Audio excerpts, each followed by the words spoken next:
बापू की आत्मकथा सत्य के प्रयोग के पिछले अध्याय में आपने सुना कि अभी केस के बारे में गांधी जी ने बताना शुरू ही किया था कि जज ने उन्हें बीच में रोकते हुए कहा कि क्या ये चालाकी नहीं है।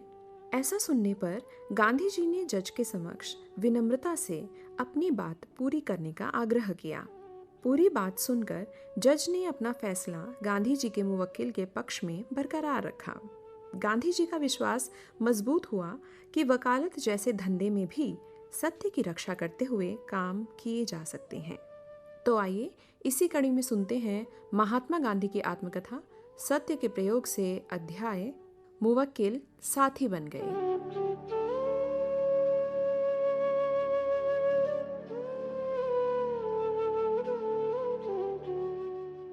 नेटाल और ट्रांसवाल की वकालत में ये भेद था कि नेटाल में एडवोकेट और अटॉर्नी का भेद होने पर भी दोनों सब अदालतों में समान रूप से वकालत कर सकते थे, जबकि ट्रांसवाल में बंबई जैसा भेद था।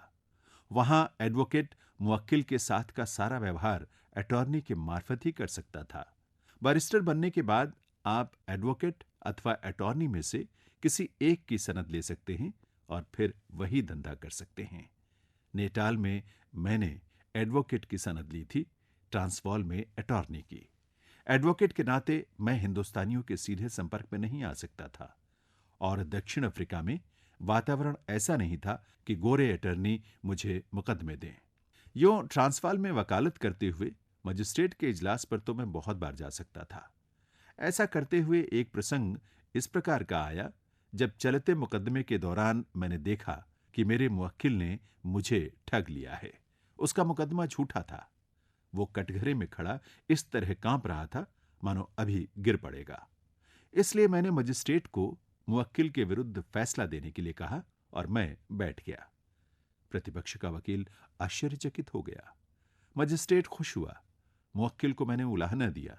वो जानते थे कि मैं झूठे मुकदमे नहीं लेता।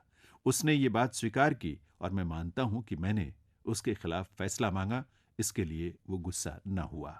जो भी हो, पर मेरे इस बर्ताव का कोई बुरा प्रभाव मेरे धंधे पर नहीं पड़ा और अदालत में मेरा काम सरल हो गया।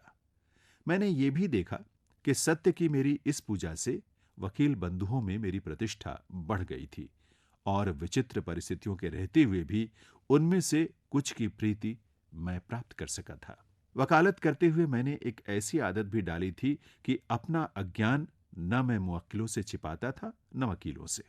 जहां जहां मुझे कुछ सूझ न पड़ता, वहां वहां मैं मुवक्किल से दूसरे वकील के पास जाने को कहता, अथवा मुझे वकील करता तो मैं उससे कहता कि अपने से अधिक अनुभवी वकील की सलाह लेकर मैं उसका काम करूंगा।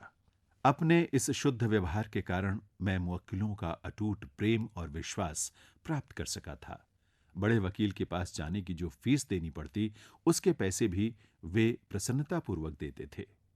इस विश्वास और प्रेम का पूरा पूरा लाभ मुझे अपने सार्वजनिक काम में मिला। पिछले प्रकरण में मैं बता चुका हूं कि दक्षिण अफ्रीका में वकालत करने का मेरा हेतु केवल लोक सेवा करना था। इस सेवा के लिए भी मुझे लोगों का विश्वास प्राप्त करने की आवश्यकता थी। उदार दिल के हिंदुस्तानियों ने पैसे लेकर की गई वकालत को भी मेरी सेवा माना और जब मैंने उन्हें अपने हक के लिए जेल के दुख सहने की सलाह दी, तब उनमें से बहुतों ने उस सलाह को ज्ञानपूर्वक स्वीकार करने की अपेक्षा मेरे प्रति अपनी श्रद्धा और प्रेम के कारण ही स्वीकार किया था। ये लिखते हुए वकालत के ऐसे कई मीठे संस्मरण मेरी कलम पर आ रहे हैं। सैकड़ों आदमी मुवक्किल न रहकर मित्र बन गए थे। वे सार्वजनिक सेवा में मेरे सच्चे साथी बन गए थे और मेरे कठोर जीवन को उन्होंने रसमय बना दिया था।